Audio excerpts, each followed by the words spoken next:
Hello বন্ধুরা, পরীক্ষার tension? অধ্যায় পড়তে ইচ্ছা করছে না? চিন্তা নেই, আজ আমরা দি ইন্টারভিউ সম্পূর্ণ অধ্যায়টা 10 মিনিটে শেষ করব। ফ্লেমিঙ্গো বইয়ের এই অধ্যায়টি আসলে দুইটা ভাগে বিভক্ত। প্রথম ভাগে ইন্টারভিউ জগতের পরিচয়, দ্বিতীয় ভাগে একটি আসল ইন্টারভিউ। চলো শুরু করা যাক।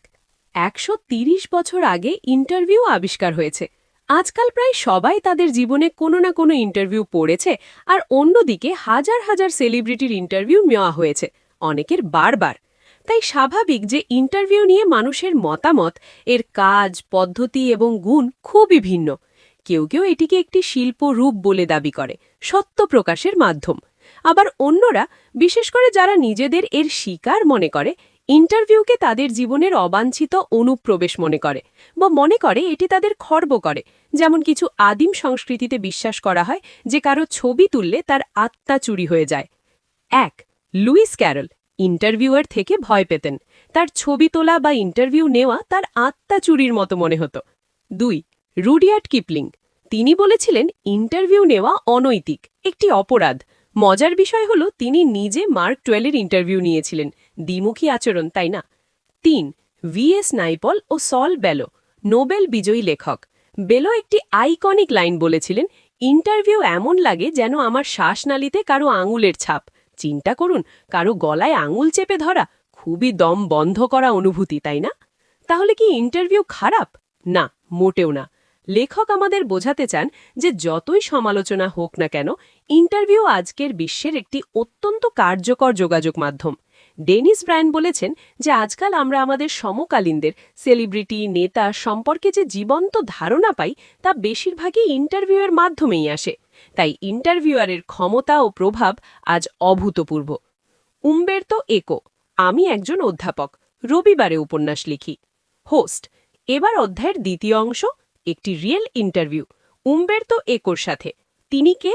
ইটালির একজন বিশিষ্ট অধ্যাপক, পণ্ডিত, দার্শনিক এবং the name of the rose নামক 1 কোটিরও বেশি কপি বিক্রি হওয়া বিখ্যাত উপন্যাসের লেখক। ইন্টারভিউয়ার হলেন মুকুন্দ পদ্মানভন। একোর ইন্টারভিউ খুবই আকর্ষণীয়। চলো মূল পয়েন্টগুলো দেখি। পয়েন্ট 1, সময় কিভাবে ম্যানেজ করেন। একোর গোপনীয়তা হল ইন্টারস্টিসিস, অর্থাৎ ফাঁকা জায়গা, সময়ের ফাঁক। আপনি যদি লিফটে করে আমার 3য় তলায় আসতে থাকেন, আমি আপনার জন্য অপেক্ষা করছি। এই 2-3 মিনিট আমার ইন্টারস্টিসিস। আমি ফাঁকা জায়গায় কাজ করি, তিনি বলেন। এই ছোট্ট ফাঁকা সময় তিনি একটি পূর্ণ নিবন্ধ লিখে ফেলতে পারেন। পয়েন্ট 2, তার অনন্য লেখার স্টাইল। একোর একাডেমিক লেখাতেও গল্প বলার ভঙ্গি থাকে। তিনি তার পিএইচডি থিসিসও গবেষণার গল্প আকারে লিখেছিলেন। তার মনে হয় পণ্ডিতপূর্ণ বইও এমনই হওয়া উচিত। এজন্যেই তিনি উপন্যাস লিখতে শুরু করেন 50 বছর বয়সে, কারণ কথন বা গল্প বলার প্রতি তার তীব্র ইচ্ছা ছিল। পয়েন্ট 3, অধ্যাপক নাকি উপন্যাসিক? এই প্রশ্নটি খুবই গুরুত্বপূর্ণ। মানুষ একোকে শুধু উপন্যাসিক বলে, কিন্তু তিনি নিজেকে অধ্যাপক যে রবিবারে উপন্যাস লেখেন বলে পরিচয় দেন। স্ক্রিনে দেখায় পরিচয় সংকট না, তিনি একাডেমিক কনফারেন্সে যান, লেখকদের মিটিংয়ে নয়। তার খারাপ লাগে যখন মানুষ তার 40+ পণ্ডিতপূর্ণ বই উপেক্ষা করে শুধু উপন্যাসের দিকে নজর দেয়। Point 4, the name of the rose এত জনপ্রিয় কিভাবে হলো? একো নিজেই বলেন এটি একটি রহস্য। প্রশ্নবোধক চিহ্ন, অ্যানিমেশন। প্রকাশকরা মনে করে মানুষ শুধু সহজ টাইম পাস জিনিস পড়তে চায়, কিন্তু একো বলেন বিশ্বে 6 বিলিয়ন মানুষ আছে এবং 1 থেকে 1.5 কোটি কপি বিক্রি মানে আপনি মাত্র একটি ছোট শতাংশ পাঠক পেয়েছেন। সেই পাঠক যারা কঠিন গম্ভীর বিষয় পড়তে চায়, তাদের জন্যই এই উপন্যাস। তিনি নিজেও রাতের খাবারের পর হালকা টিভি শো দেখেন, সারাদিন নয়। ব্যালেন্স জরুরি। চলো এখন কিছু গুরুত্বপূর্ণ বিষয় যা প্রশ্নে আসতে পারে। 1, ইন্টারভিউ নিয়ে দৃষ্টিভঙ্গি। 2 দিকই মনে রেখো, ইতিবাচক, শিল্প, সত্যপ্রকাশ, এবং নেতিবাচক, অনুপ্রবেশ, আত্মাচুরি। 2, একোর পরিচয়। তিনি নিজেকে অধ্যাপক মনে করেন, উপন্যাসিক নয়। এই দ্বন্দ্বটি বুঝো। 3, কি টার্মস, ইন্টারস্টিসেস, সময় ব্যবস্থাপনার গোপন উপায়, এবং শ্বাসনালীনে আঙুলের ছাপ, ইন্টারভিউয়ের দম বন্ধ করা অনুভূতি, অবশ্যই মনে রেখো। 4, উপন্যাসের সাফল্য। এটি একটি রহস্য, কিন্তু এটি গম্ভীর পাঠকদের লক্ষ্য করেছিল।